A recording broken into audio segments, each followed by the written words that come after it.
Good morning dear students, welcome to Narayana live classes.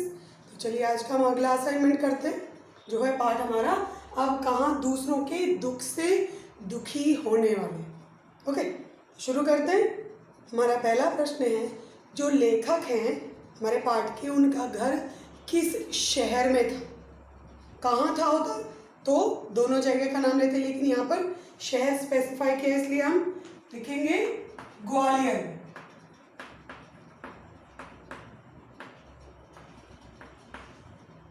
बड़े बड़े builder समुद्र को पीछे क्यों धकेल रहे थे? समुद्र को धकेलने का मतलब समुद्र की जो सीमा है उसे हटाकर रेत बिछाकर और फिर वहाँ पर बिल्डिंगें बनाना।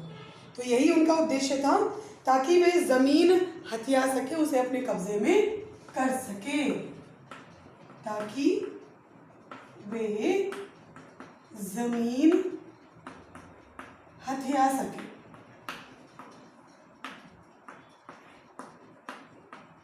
वहाँ पर ज़मीन हथियाएंगे, बिल्डिंग बनाएंगे और उससे उनको लाभ मिलेगा। हमारा अगला प्रश्न है, कबूतर परेशानी में इधर उधर क्यों फड़फड़ा रहे थे? क्योंकि खिड़की पर जो उनके अंडे रखे हुए थे, उनके अंडे ज़मीन पर गिरकर टूट गए थे। उनके अंडे ज़मीन पर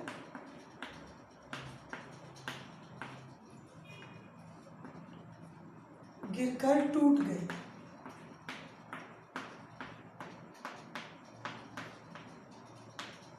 ओके, हमारा अगला प्रश्न है व्यक्ति की पहचान कैसे होती है? उसके स्वभाव से। उसके स्वभाव से।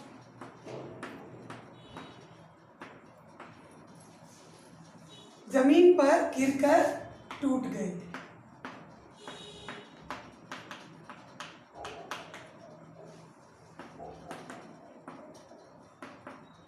और व्यक्ति की पहचान कैसे होती है?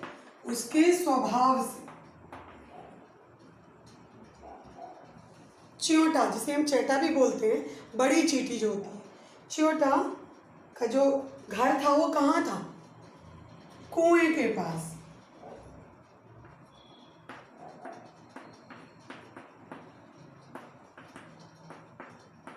जिस च्योटे का वर्णन किया गया है कि वो बेघर कर दिया था किसी गलती से, उसको पूछा गया कि वो उसका घर कहाँ था।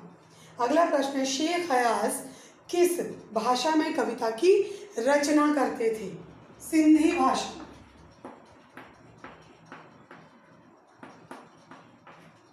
सिंधी भाषा के बहुत ही प्रमुख और महत्वपूर्ण कवि रहे कौन? शेख अयाज जी। चलिए अगले प्रश्न देखते हैं।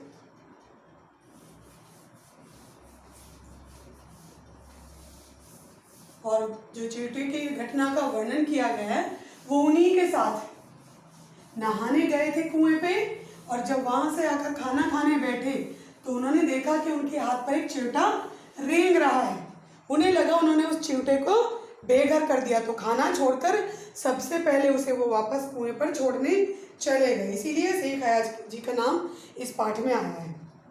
निदा फाजली जो हमारे पाठ के लेखक हैं, किसके महत्वपूर्ण स्तंभ माने जाते हैं?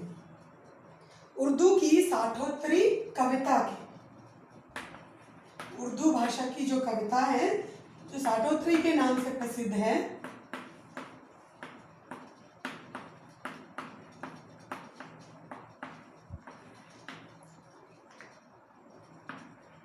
उनमें से एक प्रमुख कवि का नाम क्या है? निदा फाजली। ये उन्हीं में से गिने जाते हैं।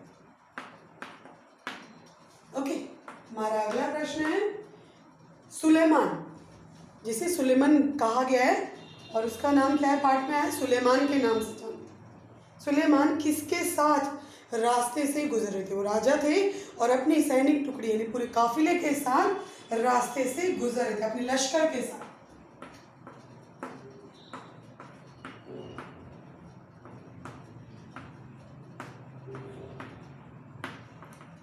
रास्ते से गुजरे। लश्कर मतलब सैनिक टुकड़ी को बोलते हैं। ओके, हमारा अगला प्रश्न है, नूह नाम के पैगंबर का जिक्र कहाँ मिलता है? बाइबल और भी जितने भी हमारे होली बुक जो पावन ग्रंथ हैं उनमें मिलता है, क्योंकि उन्होंने गलती से एक कुत्ते को लात मार दी थी, है ना, और जिसके लिए उन्हें फिर बाद में पछतावा कि क्यों मैंने एक बेजुबान प्राणी पर इस तरीके का अत्याचार किया, और वो दिन भर रोते रहे और नमाज पढ़ते रहे थे। इसीलिए उनके उस पछतावे को दिखाने के कारण पूरे जो हमारे बाइबल में और ग्रंथों में उनका वर्णन मिलता है, ताकि लोग उससे कुछ सीख सकें कि हमें किसी भी प्रकार से किसी भी बेजुबान प्राणी पर अत्याचार नहीं करना चाहिए। तो बाइबल और दूसरे पावन ग्रंथों में नूह नाम के पैगंबर का वर्णन मिलता है।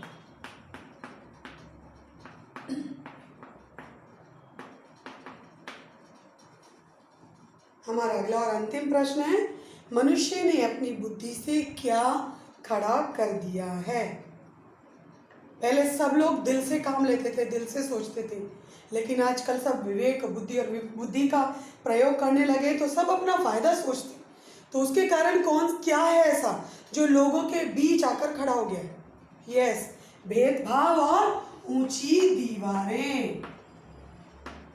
आपसी भेदभाव, चाहे वो धर्म जाति किसी भी आधार पर हो, भेदभाव और ऊंची दीवारें लाकर खड़ी कर दी है। किसने? मनुष्य की बुद्धि ने। Okay, so that's all for today. Thank you so much.